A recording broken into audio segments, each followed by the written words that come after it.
Welcome back to the Cozy Mystery Parlor. This is your host for the final part of The False Son. When we left Mrs. Elowen Hartley, she was standing at a war memorial, listening to a young man who claimed to know who killed the real Liam Doyle. Now she follows the trail deeper, into Parish Records, old secrets, and a well that has been sealed for 30 years. Before we begin, tell me, where are you listening from today? And more importantly, do you trust Daniel Cross, or do you think he is hiding something worse than he has admitted? I read every comment. Your theories matter. Now, settle in.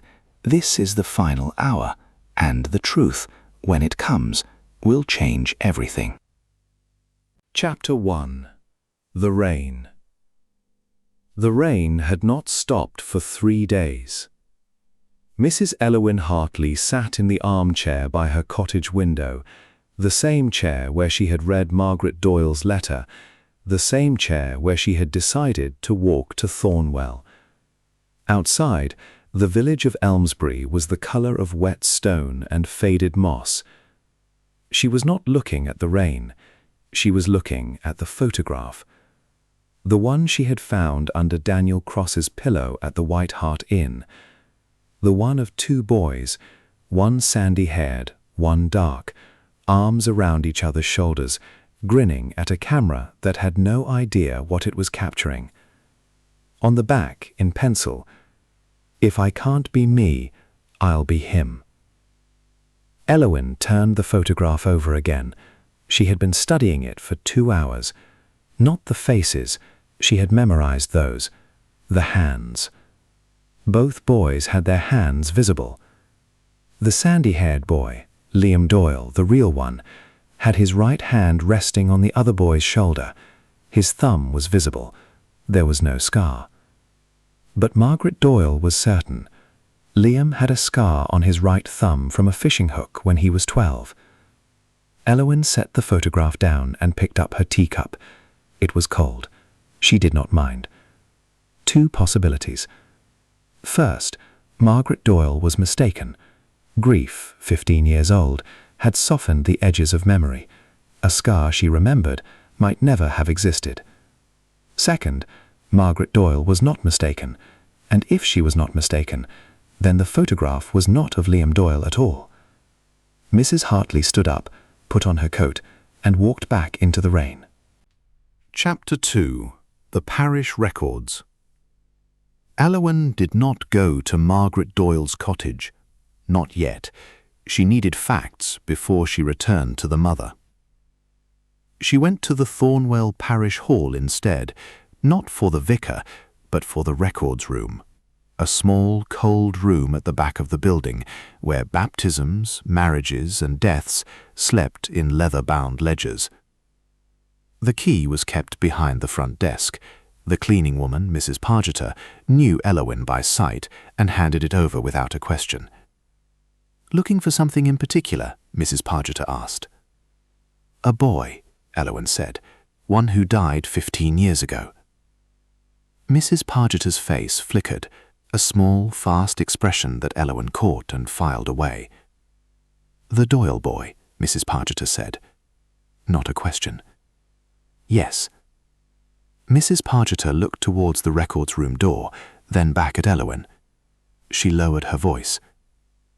"They brought him home in a box. The funeral was small. The vicar spoke. Margaret sat in the front row and did not cry, not once, not through the whole service. And after she went home, made tea, offered biscuits to the neighbours who came to pay respects. Then she closed the door and did not open it again for 3 weeks." Mrs. Pargeter paused. "They said she was strong, but I've always thought that's not strength. That's someone who already knew." Elowen thanked her and went into the records room. Chapter 3. The Soldier's Letter. The ledgers were organized by year. She found 2008. She found the death register. Doyle, Liam Edward, born 1990, died 2008. Cause of death, explosive device. Location, Helmand Province, Afghanistan. A standard entry, neat, official, useless. But next to it, tucked between the pages of the ledger, was a single folded sheet of paper, not part of the register, not stamped or dated, just a handwritten letter, creased in 4 places, yellowed at the edges. Elowen unfolded it carefully. It was not addressed to anyone. It began, "If you are reading this, I am already gone." The handwriting was a young man's, hurried, slanted, as if he had written it in a hurry and hidden it before anyone could see. Elowen read the letter twice. The first time she read for content. The second time she read for what was missing. "I have done something I cannot undo. Not because I meant to, but because I was afraid. And now I am more afraid of telling the truth than I am of dying. So I am writing this, and I am hiding it where someone might find it after I am gone." My name is not important. What matters is this. When you read this, do not let my mother blame herself. She did not know. No one knew. It was an accident, a stupid, terrible accident. And then it was a lie. And then the lie became a life. If I die here, let someone tell her the truth. Not all of it, just enough. Tell her I loved her. Tell her I was sorry. Tell her the boy who came to her door after I was gone, he is not a stranger. He is my brother. Mrs. Hartley set the letter down on the ledger. Her hands were perfectly still. Liam Doyle had a brother. No one in Thornwell had mentioned a brother. Not Margaret, not the vicar, not Betty Crabtree at the post office, not Tom Roper at the White Hart. Someone had erased him, and someone had brought Daniel Cross to Margaret Doyle's door. Chapter 4. Betty Crabtree's Secret. Elowen left the parish hall with the letter folded inside her coat pocket. She walked to the post office. Betty Crabtree was sorting parcels behind the counter. She looked up when the bell rang, and her expression shifted, just slightly, when she saw who it was. "You're back," Betty said. "I never left," Elowen replied. "I have a question." "I assumed." "Liam Doyle, did he have a brother?" Betty's hand stopped moving over the parcels. For 3 seconds she did not breathe. Then she resumed sorting, a little too quickly, a little too deliberately. "Why are you asking?" "Because someone hid a letter in the parish records, and that letter mentions a brother." Betty was quiet for a long moment. Then she set down the parcel she was holding and folded her arms across her chest. "His name was Samuel," she said quietly. "Samuel Cross." "Cross," Elowen repeated. "Same surname as the young man staying at the White Hart, I imagine." "Yes, Daniel Cross is Samuel's son." "Who was Samuel to Liam?" "Half-brother, same mother, different fathers. Margaret Doyle had another son. She did, before she married Edward Doyle. Samuel was born in 1985. His father left when Samuel was 2. Margaret never spoke of him. When she married Edward, she pretended Samuel didn't exist. And when Samuel was old enough, he left Thornwell and never came back. What happened to him?" Betty looked toward the window. "He died. 2006, 2 years before Liam. Car accident, drunk driving. And Samuel had a son, Daniel." "Yes. Does Margaret know she has a grandson?" Betty met her eyes. "No, and I would appreciate it if you didn't tell her." "Why?" Betty was silent for a long time. Then she said, "Because Samuel was my son, not Margaret's. I raised him. I loved him. And he never knew that the woman who gave birth to him was not his mother." Elowen did not move. "You are saying Margaret is not Samuel's mother?" "Margaret is his grandmother," Betty said. "Samuel's mother was her daughter, Catherine Doyle. She was 17. She died giving birth. And Margaret gave the baby to me, told me to raise him as my own, told me never to tell anyone the truth." "And you agreed?" "I was young. I wanted a child. I said yes." "Did Samuel ever find out?" Betty's face crumpled. When he was 17, he found a photograph, a picture of Catherine. He figured it out, and he never forgave me. He spent the rest of his life hating me, hating Margaret, hating everyone. And then he died. Then he died, Betty whispered. And now his son is here, and I don't know why. Chapter 5. The White Hart. Elowen found Daniel Cross in the same room at the White Hart Inn. He had not checked out. When she knocked, he opened the door as if he had been expecting her. "You found something," he said. "I found a letter," Elowen replied, "written by a soldier. He mentioned a brother. He mentioned you." Daniel stepped aside and let her in. The room was unchanged. The same paperback novel, the same train timetable, but the photograph was gone. Daniel had hidden it. "Samuel Cross," Elowen said, sitting down. "Your father." Daniel sat on the edge of the bed. His hands were folded in his lap. "My father," he repeated. "Yes." "Liam Doyle was your half-uncle." "Yes." "Margaret Doyle is your great-grandmother, and she does not know you exist." Daniel closed his eyes. "No," he whispered. "She doesn't." "Why are you here, Mr. Cross?" He was quiet for a long time. The rain filled the silence. Then he spoke. "Liam and I were close. Even though he was my half-uncle, we were only 6 years apart. He was more like an older brother. He knew about me. He knew who I was. He kept my secret." "What secret?" Daniel looked up. His eyes were wet. "That my father didn't die in a car accident. He was murdered. Someone ran him off the road, deliberately. Another car. No witnesses. No arrests. The police called it an accident. Liam called it murder. Why would anyone want your father dead?"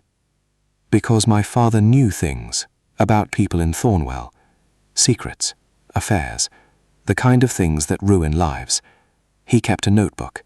Names, dates, everything." "Where is that notebook now?" "Liam took it after my father died. He promised me he would protect it. And then he went to Afghanistan. And he died. And I don't know where the notebook is." "You believe the same person killed your father and your uncle?" "I know it." Daniel reached into his jacket pocket and pulled out a folded piece of paper. He handed it to Elowen. It was a letter, handwritten, dated 2008, 3 weeks before Liam Doyle was deployed.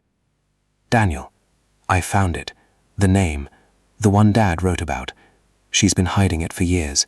I'm going to talk to her when I get back. Don't tell anyone. Not yet. If I don't come home, look in the old well, behind Grandmother's cottage. Liam." "Behind Margaret Doyle's cottage," Elowen said. "There's an old well," Daniel said, "filled in, covered with a stone slab. No one has touched it in 30 years. And you haven't looked?" "I was afraid." "Mr. Cross," Elowen said, standing up, "tomorrow morning, at first light, you and I are going to move that stone." Chapter 6. The Photograph. Dawn came grey and wet. The rain had stopped, but the ground was soft, and the air smelled of wet earth and old leaves. Elowen met Daniel at the edge of Margaret Doyle's property, where the garden gave way to a field of overgrown grass. The cottage itself was dark. Margaret was still asleep. The well was exactly where Liam's letter had said it would be, 3 feet across, covered by a flat stone slab that had been there so long that grass had grown over its edges. Daniel had brought a crowbar from the inn. They worked in silence. The stone was heavy, but not impossible. Together they levered it aside and let it fall onto the wet grass with a dull, wet thud. Beneath the stone, The well was dark. Elowen knelt at the edge and shone a flashlight into the darkness. There was a box, a wooden box, small, weather-stained, tied with rope that had rotted years ago. Daniel lowered himself onto his stomach and reached down. His fingertips brushed the rope. He pulled. The box came up slowly, dripping with stagnant water. They carried it away from the well, sat on the grass, and opened it together. Inside, wrapped in oilcloth, was a notebook, and inside the notebook, a photograph. The photograph showed a young woman, blonde, smiling, standing in front of a car, holding a baby. On the back of the photograph, in Samuel Cross's handwriting, Catherine Doyle, 1984. My mother. Died giving birth to me. Margaret is my grandmother. Betty raised me. No one told me the truth. Beneath that, another line. Margaret killed her. Daniel stared at the photograph. His hands were shaking.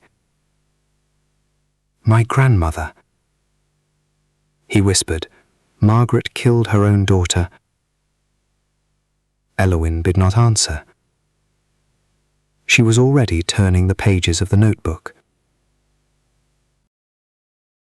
Chapter 7. The Notebook. Samuel Cross's notebook was not long, but it was detailed. Page after page of names, dates, accusations, small-town secrets collected over years of bitterness and rage. But one entry stood out. 1984. Catherine is pregnant. She is 17. She will not name the father. Margaret is furious. She says Catherine has ruined the family. She says the baby will be a bastard. She says she wishes Catherine would just disappear. Catherine dies in childbirth. The baby survives. Margaret tells everyone Catherine died of complications. But I found the midwife's report. Catherine didn't die of complications. She died of a massive dose of ergotamine, a drug that induces labor. Margaret gave it to her, too much, on purpose. Elowen read the passage twice. Then she closed the notebook.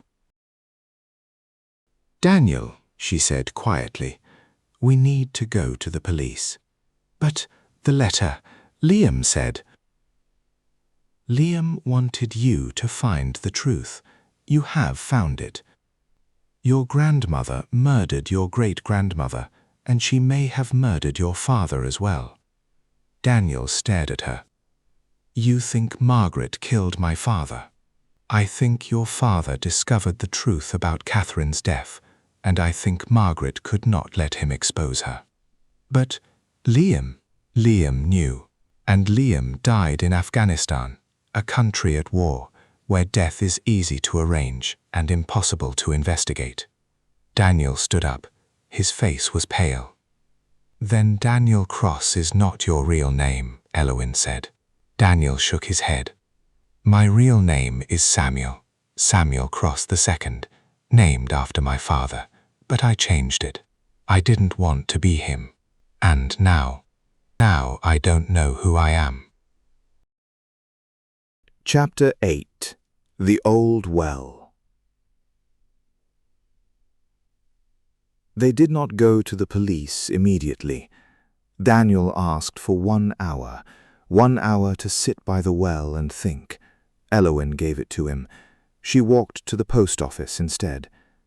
Betty Crabtree was already there, even though the post office did not open for another hour. She was sitting behind the counter, reading a newspaper, as if she had been waiting. You found it, Betty said without looking up. Elowen sat down across from her. 39 years ago, you took a baby that was not yours. You raised him, you loved him, and when he grew up and discovered the truth, you did nothing to stop Margaret from killing him. Betty folded her newspaper. I didn't know Margaret killed him, not for certain. I suspected, but I didn't know. You knew enough to hide the notebook. I hid the notebook because I was afraid of Margaret, of what she would do, of what I had done. You took a child, Mrs. Crabtree. That was your crime. But Margaret murdered her own daughter, and then her grandson, and then her son. Betty closed her eyes. What are you going to do? I am going to give the notebook to the police. Margaret will go to prison. Yes. And me? Mrs. Hartley looked at the old woman across the counter, the woman who had raised a stolen child, the woman who had loved him, the woman who had been too afraid to save him. That is not my decision, Elowen said, but I would not want to be you when the truth comes out. Chapter 9. The Confession. The police arrived at noon. 2 officers, a constable from Thornwell and a detective from the county. Elowen gave them the notebook. She gave them the photograph. She gave them the letters. And then she went with them to Margaret Doyle's cottage. Margaret answered the door in her dark green dress. Her grey hair was pulled back. Her hands were steady. "Mrs. Hartley," she said, "you brought company." "Yes." Margaret looked at the officers, then back at Elowen. "You found the notebook?" "Yes." "Then you know." "I know." Margaret stepped aside and let them in. They sat in her sitting room, the same room where Elowen had first seen the photograph of Liam, the same room where Margaret had poured tea with trembling hands. "You want me to confess," Margaret said. "I want you to tell the truth," Elowen replied. Margaret was silent for a long time. Then she began to speak. "Catherine was my daughter, my only daughter. She was 17. She was pregnant. She would not tell me who the father was. I was ashamed. I was angry. I wanted the baby gone. I gave her something. To induce labor. Too much. I didn't mean to kill her, but I did. And Samuel. Samuel was the baby, Catherine's baby. I gave him to Betty. I told Betty to raise him as her own. I thought, if he was gone, I could forget. But you didn't forget. No. He grew up. He found out the truth. He came to me. He threatened to expose me. And I." She stopped. "You ran him off the road," Elowen said. Margaret nodded. "It was an accident." "No," Elowen said quietly. "It was murder. Just like Catherine. Just like Liam." Margaret looked up. "Liam was an accident too. Liam was in Afghanistan. You called in a favor. You asked someone to make sure he did not come home." Margaret's face crumbled. "He was going to tell everyone. About Catherine. About Samuel. About everything. He was my son, and he was going to destroy me. So you destroyed him first." Margaret did not answer. The detective stood up. "Margaret Doyle," he said, "you are under arrest for the murders of Catherine Doyle, Samuel Cross, and Liam Doyle. You do not have to say anything, but anything you do say may be given in evidence." Margaret did not fight. She did not cry. She stood up, straightened her dress, and walked out of her cottage without looking back. Chapter 10. Margaret Doyle. Mrs. Hartley stayed behind after the police left. The cottage was silent. The teacups were still on the table. The photograph of Liam still stood on the sideboard. Elowen picked it up. A young man, sandy-haired, freckled, grinning at the camera. He had known the truth, and he had died for it. She set the photograph down. Then she walked to the post office one last time. Betty Crabtree was not behind the counter. She was sitting in the back room, alone, her hands folded in her lap. "They took her," Betty said. Yes. Will they take me too? Elowen sat down across from her. You took a child, Mrs. Crabtree. That is a crime. But you did not kill anyone. You were afraid. You made terrible choices, but you are not a murderer. Betty wiped her eyes. Samuel hated me. At the end, he hated me for lying to him, for taking him, for pretending to be his mother. He hated the lie, Elowen said, not the love. There is a difference. Betty looked at her. Will you visit me in prison, if they send me? I will write, Elowen said. I am not young enough to visit prisons, but I am old enough to remember kindness. Betty nodded. Thank you, Mrs. Hartley. Don't thank me, Elowen said. Live with what you have done. That is punishment enough. Chapter 11. The Choice. The rain had stopped. Mrs. Hartley walked home through the village of Thornwell. The streets were quiet. The shops were closed. The only sound was her footsteps on the wet pavement. She had solved the mystery. 3 murders, 39 years of lies, a family destroyed by shame and fear, and the desperate need to seem respectable. And yet, she did not feel like a hero. She felt tired. She thought about Daniel, now Samuel, sitting by the well, trying to understand who he was. She thought about Betty, alone in the back room of the post office. She thought about Margaret, riding in the back of a police car, her dark green dress still perfect, her grey hair still pinned. She thought about Catherine, 17 years old, pregnant, afraid, dead, and she thought about justice. Was this justice? Margaret in prison, Betty exposed, Daniel fatherless, Liam dead. Was any of it justice? She did not know, but she knew this. The truth was out. The secrets were buried no longer, and whatever came next, it would come in the light. Chapter 12. Mercy. Mrs. Hartley reached her cottage as the sun broke through the clouds. She hung her coat on the hook by the door. She put the kettle on. She sat in her armchair by the window. It was 4 o'clock. Her tea was hot. Her garden shears hung on the second hook from the left. A letter from Daniel sat on the side table, unopened. She did not open it, not because she was afraid of what it said, but because she already knew. Daniel had written to thank her. He had written to say he was leaving Thornwell. He had written to ask if he could visit her some day. He could. But first, she would finish her tea. The sun was warm on her face. The birds were singing.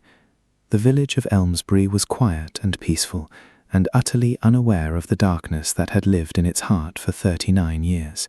Mrs. Hartley picked up her teacup and thought about Mercy. She had not turned Betty in. She had not told the police about the kidnapping. She had given Betty a chance, not to escape justice, but to face a different kind of reckoning, the reckoning of living with what she had done. Was that mercy, or was it weakness? She set down her teacup, picked up her garden shears, and went outside to prune the roses. Chapter 13. End. Mrs. Elowen Hartley does not like surprises.